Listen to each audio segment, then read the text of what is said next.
آغاز میں آپ کو بتائیں کہ عمران خان کو نااہلی کا اور حکومت کو دھرنے کا ڈر ہے۔ ایک بار پھر لانگ مارچ، دھرنے اور احتجاجی مظاہروں کی یلغار۔ شہر اقتدار اسلام آباد ہو جاؤ تیار، پی ٹی آئی کی جانب سے کل لانگ مارچ کے ٹائم فریم کا اعلان کر دیا جائے گا۔ حکومت نے واضح کر دیا ہے کہ اسلام آباد کی جانب بڑھنے والوں سے قانون کے مطابق نمٹا جائے گا۔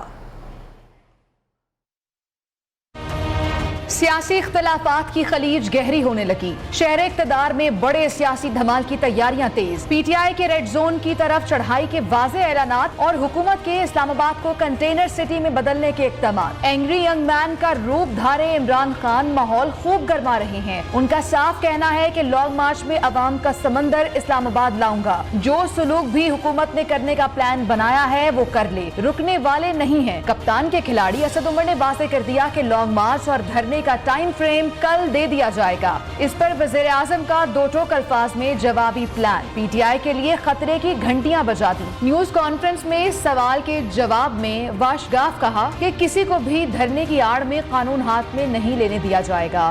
کسی کو غیر قانونی حرکت کرنے کی اجازت نہیں دی جائے گی، کسی کو قانون کو اپنے ہاتھ لینے میں اجازت قطعاً نہیں دی جائے گی۔ پارا ہائی سے ہائی ہوتا دیکھ کر صدر مملکت نے بڑا خطرہ بھانپ لیا، سب کو مشترکہ تجویز دی کہ یہ انتخاب کا سال قرار دیں اور اس میں سیاسی پولرائزیشن کو ختم کر لیں۔ یہ انتخاب کا سال ہے اور اس کے اندر اگر پولرائزیشن ہے تو پولرائزیشن کو حل کر لیں۔ عمران خان تیزی سے وکٹ کے چاروں جانب کھیل رہے ہیں، طبلِ جنگ بجا دیا گیا۔ حکومت بھی دفاعی سٹروک کے بجائے اسلام آباد چڑھائی روکنے کے لیے پوری قوت سے جوابی وار پر تیار۔ کیا ہونے والا ہے؟ کیا سیاسی عدم استحکام کی قیمت پھر عوام ہی چکائیں گے؟ اسمبلی میں کسی بھی صورت واپس نہیں جائیں گے، لانگ مارچ اب زیادہ دور نہیں۔ عمران خان کی صحافیوں سے گفتگو، کہتے ہیں 100% یقین ہے مجھے نااہل کرنے کا منصوبہ بنایا ہوا ہے، ڈر ہے چیف الیکشن کمشنر کے سامنے پیش ہوا تو کچھ ایسا نہ کر دوں کہ مجھے جیل جانا پڑے، کبھی اس کے سامنے پیش نہیں ہوں گا۔ اسمبلی میں کسی صورت واپس نہیں جائیں گے، عمران خان کا دو ٹوک اعلان، کہتے ہیں 100% یقین ہے کہ مجھے نااہل کرنے کا منصوبہ بنا لیا گیا ہے، حکومت کو کرمنل بھی قرار دے دیا۔ اسلام آباد نے الیکشن کمیشن کے بیٹ رپورٹر سے گفتگو میں کہا ڈر ہے چیف الیکشن کمشنر کے سامنے پیش ہوا تو کچھ ایسا نہ کر دوں کہ مجھے جیل جانا پڑے، کبھی اس کے سامنے پیش نہیں ہوں گا۔ آڈیو لیکس کے بعد چیف الیکشن کمشنر مستعفی کیوں نہ ہوئے؟ الیکشن کمیشن سے پوچھتا ہوں نون لیگ اور پیپلز پارٹی کی فنڈنگ کیسز کا کیا بنا؟ ای وی ایم کو روکنے میں مرکزی کردار چیف الیکشن کمشنر نے نبھایا۔ عمران خان نے دعویٰ کیا ہے کہ انتخابات میں اندرون سندھ میں سب سے بڑا انقلاب آئے گا، سندھ کا سیلاب پیپلز پارٹی کو بہا کر لے گیا، وہاں اب بھٹو کی جماعت کو ناکامی ہی ملے گی۔ توشہ خانہ کے معاملے پر عمران خان نے حکومت کو تحقیقات کا چیلنج دے دیا اور کہا کہ کیس کی کھلی سماعت کی جائے۔ قسم اٹھا کر کہتا ہوں کہ عمران خان فراڈیا ہے، کسی نے قانون ہاتھ میں لیا تو اس سے سختی سے نمٹا جائے گا۔ شہباز شریف کا دو ٹوک اعلان سامنے آ گیا، کہتے ہیں کہ پاکستان کے لیے سب سے بڑا خطرہ عمران خان ہے، یہ دوبارہ قوم پر مسلط ہوا تو تمام اداروں کو تباہ کر دے گا۔ نئے آرمی چیف کا تقرر آئین اور قانون کے مطابق ہوگا۔ عمران خان نے چین، ترکی کو بدنام کیا اور سعودی عرب کو ناراض کیا۔ بدترین بددیانتی کی گئی، خیانت کی گئی، قوم کے اعتماد کے ساتھ کھیلا گیا، ایک سنگین واردات کی گئی اور سنگین کھیل کھیلا گیا۔ اصل مکرو سازش کس نے کی اور وہ سازشی چہرے کون ہیں؟ وہ عمران نیازی اور ان کا ٹولہ۔ بدترین سازش ہے پاکستان کے خلاف، ہمیں چھوڑ دیں۔ عمران نیازی اور ان کے حواریوں نے قوم کا وقت برباد کیا۔ اگر خدا نہ خواستہ یہ سازش مجھ پر ثابت ہو جائے تو میں یہ قوم کو اختیار ہے کہ ہمیں پھانسی پہ چڑھا دے۔ آج اس کا تانا بانا سازش کا عمران خان صاحب مل چکا ہے۔ جھوٹ جھوٹ ہوتا ہے، سچ سچ ہوتا ہے، یہ فراڈیا ہے، فراڈیا۔ جبکہ صدر مملکت نے انتشار کی سیاست ختم کرانے میں ناکامی کا اعتراف کیا ہے۔ پارلیمنٹ کے مشترکہ اجلاس سے خطاب سے پہلے سینئر صحافیوں سے گفتگو میں کہا سیاسی جھگڑے ختم کرنے اور اپنی سابق پارٹی تحریک انصاف کے معاملات سلجھانے کی کوشش کی لیکن کامیاب نہ ہو سکا۔ ملک کی تاریخ میں پہلی بار حکومت اور اپوزیشن دونوں نے صدر مملکت کے خطاب کا بائیکاٹ کر دیا۔ عارف الوی نے اپنے خطاب میں کہا سیاسی جماعتوں کو بیٹھ کر بات چیت کرنا چاہیے، معاشی ترقی کے لیے مستقل سیاسی استحکام ضروری ہے۔ خطاب کے دوران حکومتی اتحادی اراکین واک آؤٹ کر گئے، صرف 14 اراکین نے صدر عارف الوی کا خطاب سنا۔ कंटेनर बंद विफाकी दारुल हुकूमत में नए पार्लिमानी साल का आगाज, सदर मुमलिकत का इंतशार की सियासत खत्म कराने में नाकामी का एतराफ। डॉक्टर आरिफ अलवी ने सीनियर सहाफियों से गुफ्तगू के दौरान कहा, सियासी झगड़े खत्म करने और अपनी साबिक पार्टी तहरीक इंसाफ के मामलात सुलझाने की कोशिश की, लेकिन कामयाब न हो सका।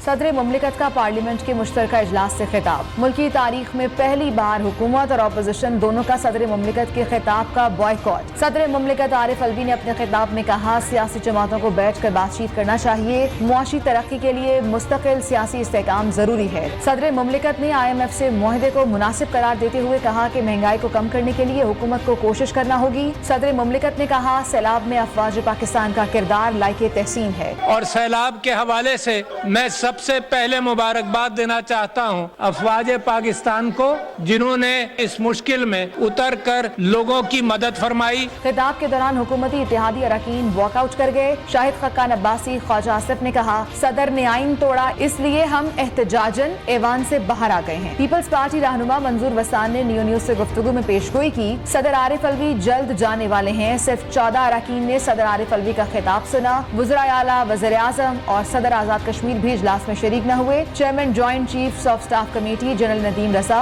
Air chief marshal Zaheer Babar और naval chief admiral Amjad Niazi शरीक हुए। गैर मुल्की सिफारतकार भी इजलास में शरीक थे। वफाकी हुकूमत और इस्लामाबाद इंतजामिया ने तहरीक इंसाफ के मुमकिना लॉन्ग मार्च से निपटने के लिए तैयारियां मुकम्मल कर ली हैं। सिक्योरिटी फोर्सेस की 30,000 नफरी और बड़ी तादाद में कंटेनर शहर इक़्तिदार में लग रहे हैं। मुजाहिरीन को इस्लामाबाद और फिर रेड जोन में दाखिले से रोका जाएगा। फैज़ाबाद, डी चौक और सरीना चौक समेत मुख्तलिफ मकामात पर कंटेनर्स भी पहुंचा दिए गए हैं। नुमाइंदा न्यू न्यूज़ शिराज अहमद शिराजी इस वक्त डी चौक के मकाम पर मौजूद हैं। क्या तैयारियां की जा रही हैं वहाँ पर, जान लेते हैं अपने नुमाइंदे से। जी शिराज, अपडेट कीजिएगा। देखिए, पाकिस्तान तहरीक इंसाफ का जो लॉन्ग मार्च है वो आखिरी मराहिल में दाखिल हो चुका है। ज़राए ने चेयरमैन पाकिस्तान तहरीक इंसाफ इमरान खान के हवाले से ये दावा किया था कि इमरान खान जो है वो ईद नबी के बाद लॉन्ग मार्च या फिर धरने का ऐलान करेंगे, लेकिन आज असद उमर ने वाज़ेह तौर पर कहा है कि कल वो तमाम सूरत हाल जो है वो कौम के सामने रखेंगे। ताहम अगर ज़िले इंतज़ामिया की बात कर ली जाए तो उन्होंने तमाम तैयारियाँ, तमाम इंतजाम जो है मुकम्मल कर लिए हैं। इस्लामाबाद के दाखिली और खारजी रास्तों पर तकरीबन 1100 के करीब जो कंटेनर्स है वो पहुंचा दिए गए हैं। धरने और लॉन्ग मार्च के पेश नज़र जो है इस्लामाबाद को 6 दिन के लिए सील किया जाएगा। सिक्योरिटी के हवाले से अगर बता चलूँ आपको तो इस्लामाबाद को पुलिस के साथ साथ 25,000 की जो नफरी है वो और भी फराहम की जाएगी। तकरीबन 50,000 के करीब जो रबड़ की गोलियां हैं वो उनको फराहम की जाएगी और साथ ही साथ 60,000 के करीब जो आंसू गैस के शेल हैं वो पुलिस एहलकारों को जो है मुहैया कर दिए जाएंगे। इस वक्त मैं डी के मुकाम पर मौजूद हूँ। यहाँ पर भी जो कंटेनर्स है वो लगा दिए गए हैं और पार्लियामेंट तक जाने वाले तमाम जो रास्ते हैं उन पर कंटेनर मौजूद है और किसी भी वक्त जो है इनको बंद कर दिया जा सकता है। जी ठीक है, बहुत शुक्रिया आपका शिराज अहमद शिराजी। धरना हुआ तो राना सनाउल्लाह को खड़े होने की जगह नहीं मिलेगी, ये कहना है वज़ीर आला पंजाब चौधरी परवेज इलाही का। उन्होंने लंदन में मीडिया से बातचीत की है। कहा है कि नवाज शरीफ से मुलाकात के सवाल पर शरीफ फैमिली के एक शख्स का इल्म है, मैं शरीफ खानदान से बिल्कुल नहीं मिलना चाहता। लॉन्ग मार्च पर जो इमरान खान कहेंगे वो करेंगे। चौधरी परवेज इलाही डट गए। कहा, पंजाब, KP, गिलगित बाल्टिस्तान और आजाद कश्मीर में इमरान खान की अपनी हुकूमत है। वजीर आला पंजाब चौधरी परवेज इलाही ने लंदन में मीडिया से गुफ्तगू करते हुए कहा कि धरना हुआ तो राना सनाउल्लाह को खड़े होने की जगह नहीं मिलेगी। वज़ीर आला पंजाब ने नवाज शरीफ के साथ मुलाकात से मुतालिक सवाल का जवाब देते हुए कहा कि उन्हें शरीफ खानदान के एक शख्स का इल्म है। लंदन में शरीफ फैमिली से मिलने का कोई शौक नहीं। बिल्कुल भी नहीं है, मुझे शौक ही कोई नहीं उनको मिलने का। काफ़ी अरसा साथ रहने के बाद इंसान को सीख जाना चाहिए और मामलात को, मुझे उनका घर का भी इल्म है, एक शख्स का इल्म है। मॉडल टाउन मुकदमे के सवाल पर चौधरी परवेज इलाही का कहना था कि राना सनाउल्लाह का असेंबली के अंदर एतराफी बयान मौजूद है जो अदालत को सबूत के तौर पर दे रहे हैं। हुकूमत का एक्सपोर्टर्स को 19 रुपये 99 पैसे फी यूनिट के हिसाब से बिजली फराहम करने का ऐलान। सालाना 90 से 100 अरब रुपए की सब्सिडी देना पड़ेगी। वज़ीर ख़जाना इसाल डार कहते हैं कि मेरी वापसी होते ही मार्केट ने अपना काम करना शुरू कर दिया है। अभी तो डंडा चलाया ही नहीं और डॉलर के रेट मार्केट में खूब ठीक हो गए। अमरीकी करेंसी की सही कीमत 200 रुपये से कम है। कोई एक्शन लेंगे तो इसका असर भी आएगा। ₹19.99 फी यूनिट इनको चार्ज करेगी जो हमारी बिजली की मिनिस्ट्री है। पाकिस्तान को एक्सपोर्ट्स की जरूरत है। मैं जहाज में जब बैठा, न्यूज कंफर्म हुई, मार्केट ने खुद ही मेरे कहे बगैर अपना काम शुरू कर दिया। मैं एज ए प्रोफेशनल साबित कर सकता हूँ इसकी सही कदर जो है वो 200 से नीचे है। आज के रेट जो गालबन 222 के करीब बंद हुआ है, तो पाकिस्तान के करीबन 2600 अरब पब्लिक डेट एंड लायबिलिटीज में कमी आई। इसका ये मतलब हरगिज नहीं कि हम अपनी करेंसी को खुला छोड़ दें। अनरीजनेबल मार्केट बेस रुपए को हमने किया था अल्हम्दुलिल्लाह, PMLN ने। अभी तो डंडा तो चलाया ही नहीं, लेकिन उसकी नौबत ही नहीं आई। गैर मुल्की रेटिंग एजेंसी मूडीज ने पाकिस्तान के मकामी ज़र मुबादला कर्ज की रेटिंग कम कर दी। पाकिस्तान के तवील मुद्दती ज़र मुबादला बॉन्ड्स की रेटिंग B3 से कम करके CAA1 कर दी गई है। मूडीज ने पाकिस्तान के कर्जों का मुस्तकबिल भी मनफी कर दिया है। मूडीज के मुताबिक रेटिंग में कमी पाकिस्तान में सैलाब के बाद की सूरत हाल की वजह से की गई है। सैलाब के बाद पाकिस्तान का करंट अकाउंट खसारा GDP का 3.5 से 4.5% हो सकता है।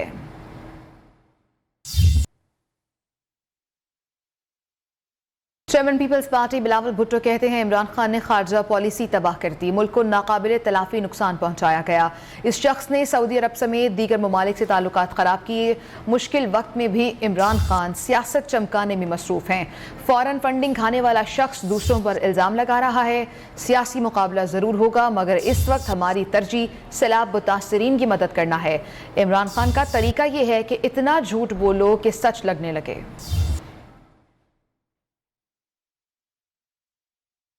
पेशावर के इलाके मतनी में सिक्योरिटी फोर्सेस के साथ झड़प में एक दहशतगर्द हलाक हो गया। ISPR के मुताबिक सिक्योरिटी फोर्सेस ने खुफिया इत्तलात की बुनियाद पर पेशावर के इलाके मतनी में ऑपरेशन किया है। हलाक दहशतगर्द के कब्जे से असलहा और गोलियां बरामद हुई हैं। हलाक दहशतगर्द मासूम शहरियों के कत्ल और सिक्योरिटी फोर्सेस के खिलाफ कार्रवाइयों में मुलव्विस था।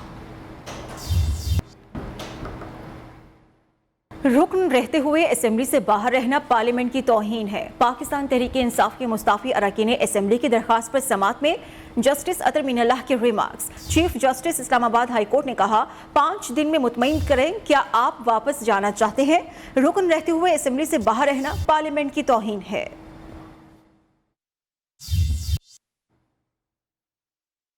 बरतानिया से रकम की हुकूमत पाकिस्तान को मुंतकिली का मामला है। PTI रहनुमा नैब के रडार पर आ गए। नैब ने PTI की साबिक काबीना अरकान की तलबी के नोटिस जारी कर दिए हैं। इमरान खान की साबिक काबीना के 21 अरकान को तलब किया गया है। असद उमर अयूब, मुराद सईद, गुलाम सरवर, शहजाद अकबर, परवेज खटक, शाह महमूद कुरैशी, फवाद चौधरी समेत दीगर PTI रहनुमा इसमें शामिल हैं।